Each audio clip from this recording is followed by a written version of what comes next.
C'est parti, une nouvelle critique.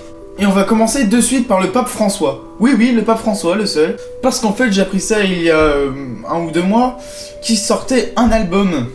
Ça peut paraître complètement tordu, et pourtant c'est bien le cas. Donc c'est un espèce d'album concept en fait qui mélange des messes, enfin pas des messes, parce que excusez-moi je les connais pas trop, des discours du pape quoi, avec des instrumentales, ou même pas forcément que des instrumentales, il y a également des chansons tout simplement, et avec en plus le pape, qui ne chante pas, à moins qu'il soit dans les chœurs, dans le fond de temps en temps, mais je ne pense pas. Donc c'est une espèce de démarche pour montrer, je pense, que le pape est avec sa génération, ou être aussi une nouvelle manière de parler christianisme aux gens. Parce que c'est aussi à ça que sert la musique, à répandre des messages ou des cultures aussi. Donc sans préjugés, j'ai dit pourquoi pas. Et le voilà sorti, hein, donc l'album du pape François, Wake Up. Je me suis un peu renseigné pour l'anecdote. Dans ces discours qu'on entend dans l'album, c'est plutôt des messages politiques basiques du genre préserver la terre, aimez-vous les uns les autres, etc., etc. Je ne critique pas les messages en soi, hein, je dis juste que c'est pas aussi politique que ce que le titre pourrait laisser penser. Cet album est difficile à classer car il a énormément d'influence, ce qui est déjà un bon point. On a du rock progressif, de la musique classique donc de différentes époques, puisqu'on a de la musique classique plutôt 18e et 17e, et également du chant grégorien type médiéval, avec beaucoup de chœurs. On a aussi de la musique folk à la fois hispanique, je pense, même si je ne connais pas trop cette culture, mais c'est un peu ce que m'évoquent ces sons, donc je pense que c'est du folk hispanique, et du folk celtique également un peu. Et toutes les musiques ont des influences un peu spoken word, qui n'est pas un genre à part entière, hein, mais on utilise donc le spoken word, c'est-à-dire tout simplement le fait de laisser quelqu'un parler par-dessus une musique. Ce qui se fait dans certaines musiques, hein. Le premier qui me vient à l'esprit, je sais pas pourquoi, juste comme ça, c'est par exemple le très connu Baker Matt, que beaucoup connaissent, qui a inséré un discours de Martin Luther King dans Vanda, qui est sa musique la plus connue. C'est pas la seule, il a mis d'autres discours aussi dans beaucoup de musiques comme ça. Et donc sur ça, le fait d'insérer un discours, il y a déjà par contre un problème qu'il y a eu quand j'ai entendu l'album, c'est que de temps en temps, quand le pape François parle, le volume master global de la musique, c'est-à-dire tout le reste de la musique sauf ça, est baissé en volume. Un peu comme à la radio, hein, quand le présentateur parle, et ben il baisse le volume global de la musique. C'est un peu très stupide en fait. Ça dit clairement genre oh là là, arrêtez d'écouter la musique, écoutez ce qu'il a à dire, et puis on vous remet la musique après. Sauf que là, c'est pas une émission de radio, c'est un album de musique. De plus, si on avait laissé le volume global, on aurait quand même pu comprendre ce que disait le pape François, genre largement quoi. Donc il y avait vraiment aucune raison de faire ça en fait. C'est tellement ridicule qu'à la limite, autant mettre un gros warning, genre une grosse sirène d'alarme, genre le pape François va parler, écoutez. Donc vraiment c'est un peu stupide, ça gâche un peu la musique de temps en temps, mais heureusement ça se produit pas tant que ça dans l'album. C'est gênant, mais bon, tant pis. La qualité des musiques en elle-même est plutôt pas mal, alors bon, on a des accords classiques. L'album a pas essayé de faire dans l'originalité, mis à part le fait qu'il y ait du spoken word, ce qui est déjà quand même pas mal, hein, mais au niveau des accords, etc., c'est pas quelque chose de révolutionnaire. Ce qu'on peut aussi noter, par contre, donc, qui est bien, c'est que les musiques ne sont pas chantées en anglais en général. C'est plutôt donc de l'espagnol, si je dis pas de grosses bêtises, mais je crois bien que c'est de l'espagnol, qui apporte déjà des sonorités qu'on n'entend pas tous les jours, hein, et donc c'est déjà pas mal, parce que la langue c'est ça aussi. La voix c'est un instrument comme un autre, et le fait d'utiliser une langue apporte d'autres sonorités, et c'est très important. Et donc pour revenir à ce que je disais, ouais donc les accords sont un peu clichés, mais c'est quand même pas mal ce qu'on entend globalement, parce qu'il y a pas mal d'influences de grands artistes. Prenons la première piste par exemple qui commence dans un style très Jean-Michel Jarre, et c'est plutôt bien imité, et donc on arrive à imiter Jean-Michel Jarre en général, c'est pas négatif, hein. Bon les chœurs, tout ça aussi, faut pas oublier quand même qu'un chœur et un orchestre c'est quand même quelque chose d'assez dur à mettre en place, et ce que j'entends c'est pas non plus du plagiat en particulier, donc c'est plutôt très plaisant à écouter. On a parfois aussi quelques synthés qui rappellent Pink Floyd, comme dans la musique de rock prog. On a une grande richesse vraiment, hein, ce mélange de plein de cultures et d'influences, c'est quelque chose que j'aime beaucoup. Donc globalement dans les musiques en elles-mêmes, il y a quasiment rien à dire quoi. Juste comme j'ai dit, les accords un peu clichés, mais genre vraiment je demande pas grand chose à ce niveau-là en fait, parce que l'album ne se voulait pas vraiment art rock ou quoi que ce soit, il ne voulait pas novateur de ce point de vue-là. L'album donc en plus est bien construit puisque les musiques sont très variées. Comme je disais, elles ont plein d'influences, mais ils mettent jamais deux musiques très identiques à la suite. La musique d'intro, donc c'est pas vraiment une musique d'intro, mais elle constitue l'intro puisqu'elle fait plus de 6 minutes, et que tout son début est, comme je l'avais dit, une espèce d'intro de Jean-Michel Jarre, et donc ça introduit bien l'album. Album qui se termine de manière tout simplement orchestrale et modeste, dans une musique donc qui est plus outro, puisqu'elle est vraiment plus courte que la moyenne des musiques. Voilà. Donc, ouais, c'est bien enchaîné. Pas trop de gros blancs. Donc, ouais, vraiment, vous devriez l'écouter. Même si vous êtes à fond anti-religieux ou quoi que ce soit, juste écoutez l'album pour sa musique, parce qu'il vaut vraiment le coup. J'ai oublié de préciser que les meilleures musiques de l'album sont Wake Up, Go Forward car c'est du rock progressif très bon. Raphaël Santra, pour son magnifique côté celtique, et les autres se valent à peu près. Bonne outro aussi. Des longues traînées orchestrales folk et complètement instrumentales entraînées par une messe du pape paisible, aux envolées plus rock accompagnées d'un chant plus classique, cet album est une bonne surprise.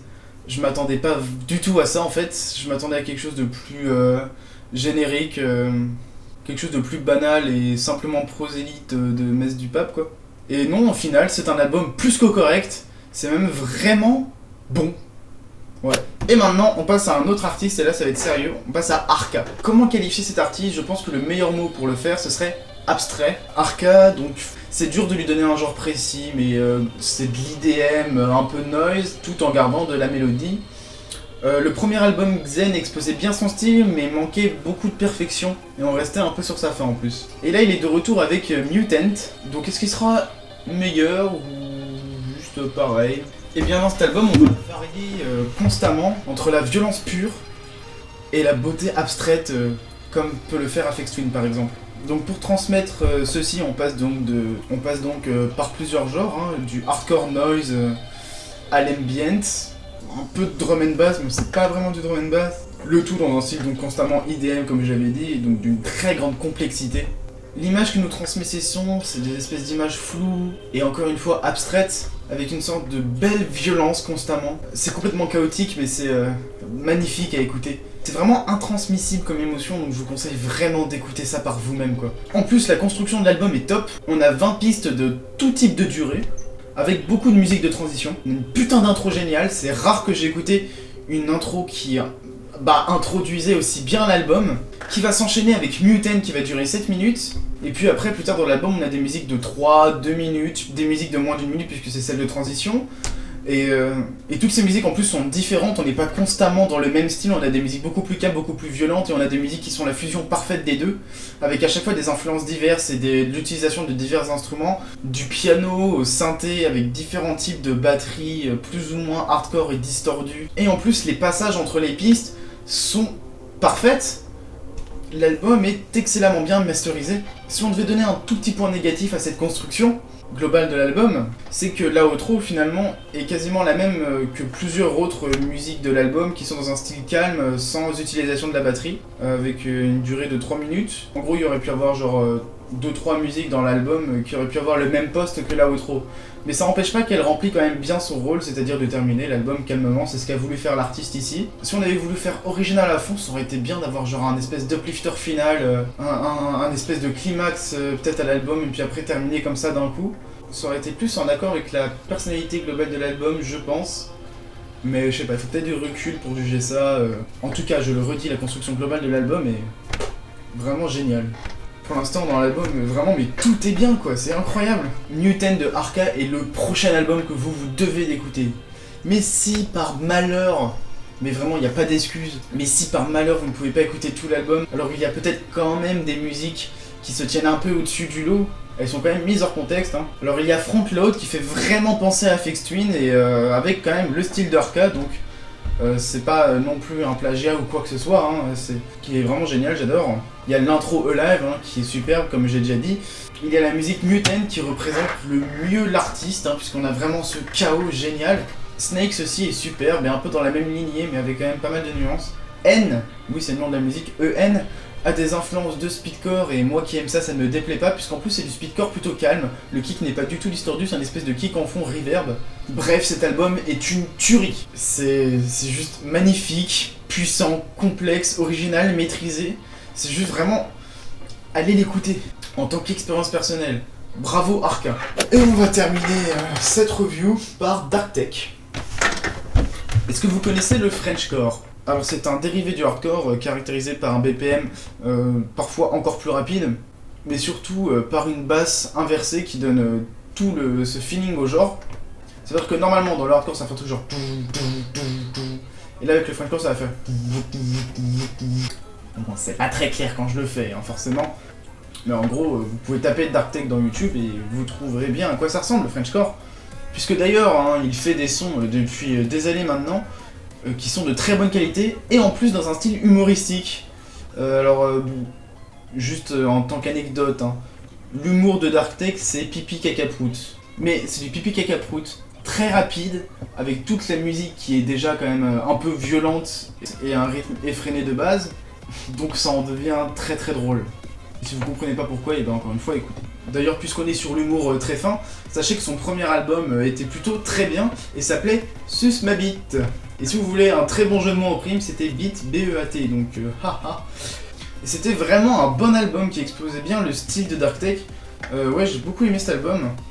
Et je vous le conseille d'ailleurs si vous voulez vous introduire au genre. Et voici Dark Tech de retour avec son deuxième album, Bad Papa, qui dure quand même 83 minutes. Et on a toujours donc le même style, mais avec des musiques, je dirais quand même, d'une qualité supérieure à avant. Il a réussi à s'améliorer. Maintenant, ses synthés sont beaucoup plus travaillés. Il y a toujours la base puissante du Frenchcore. Hein.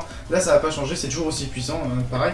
Mais il y a quand même, il s'est quand même beaucoup plus entraîné sur les mélodies et a su avoir une complexité, pas seulement dans l'utilisation des samples humoristiques, mais également aussi donc dans les synthés.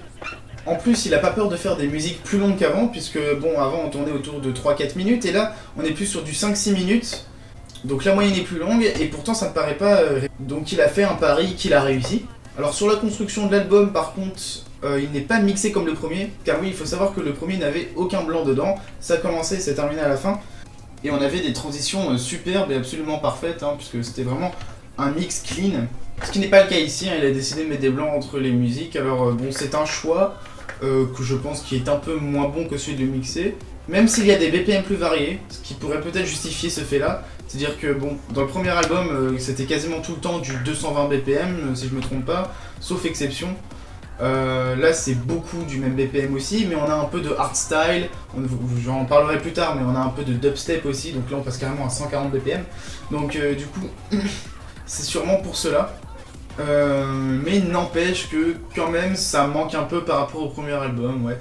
Il y a aussi un autre point qui fait que la construction de cet album là est un peu inférieure à celui du premier, c'est que dans le premier on terminait avec une musique orchestrale et très calme, hein, finalement.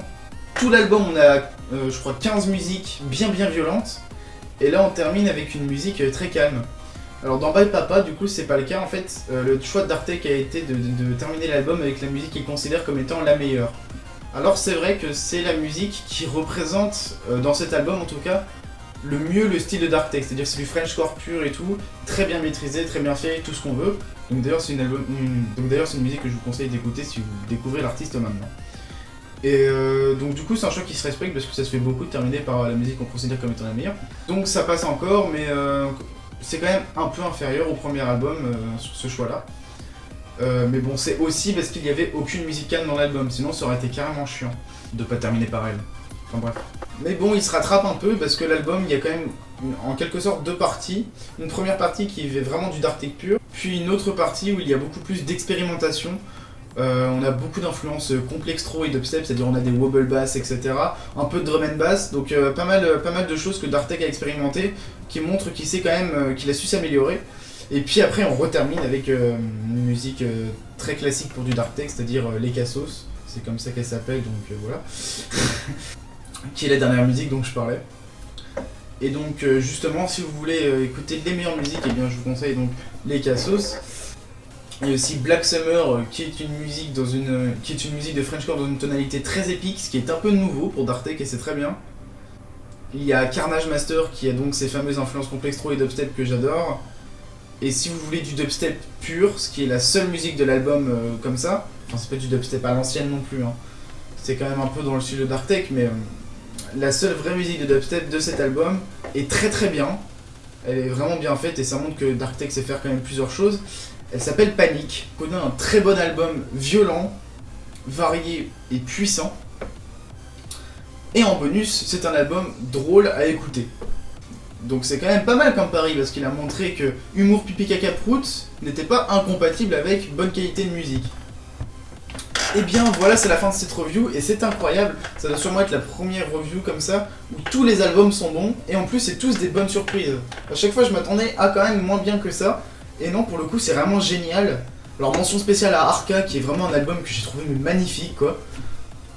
Et donc dites-moi quel album parmi ces trois là vous avez préféré et si vous avez aimé, bah, abonnez-vous à ma chaîne, etc., etc., les trucs habituels. Bon bah écoutez, gros bisous et à la prochaine.